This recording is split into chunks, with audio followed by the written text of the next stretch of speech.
Hello, I'm Ken from Tokyo, Japan. This is my pronunciation practice. I've been learning English without studying abroad.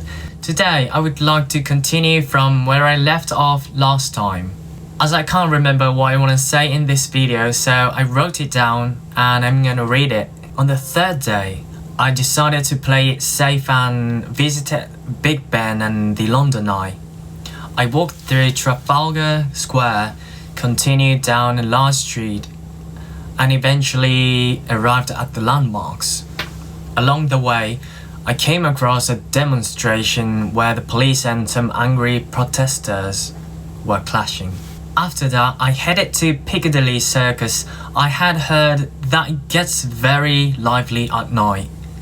In Japan, Shibuya is also incredibly crowded, so I was curious about how the two compared. Before that, I decided to buy a pack of cigarettes from a street shop as I heard they were very expensive.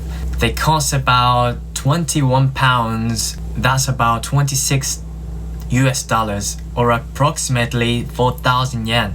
In Japan, you can buy a pack for about £3. And I was also quite surprised by how many people smoked in the streets. In Japan, street smoking is generally not allowed, and if caught, you could be fined 2,000 yen, £10, $13. However, I think you could probably get away with it if you could tell them you've got no cash. On the other hand, except for Shibuya, drinking in the streets is allowed in Japan. I was disappointed that I couldn't drink wine or beer in the streets of London as I had hoped to do so. Instead, I drank plenty of beer and gin and tonics at pubs. Don't worry, I'm not alcoholic. That aside, the nighttime atmosphere at Piccadilly Circus was fantastic. Even though it was very crowded, I didn't feel annoyed at all. Perhaps it was because I was in a foreign place, but the city was bright and lively with various performances taking place. It felt almost like being in a theme park. It was a completely different experience compared to crowded places in Japan.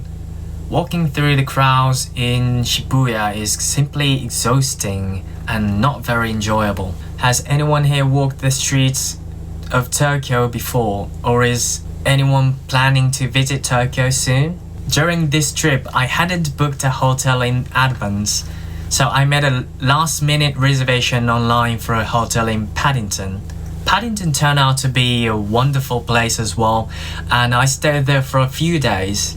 Next time, I'll talk about the day I spent with a new friend I met along the way. Thank you for watching, stay healthy and have fun. Have a great day. See you in the next video. Cheers.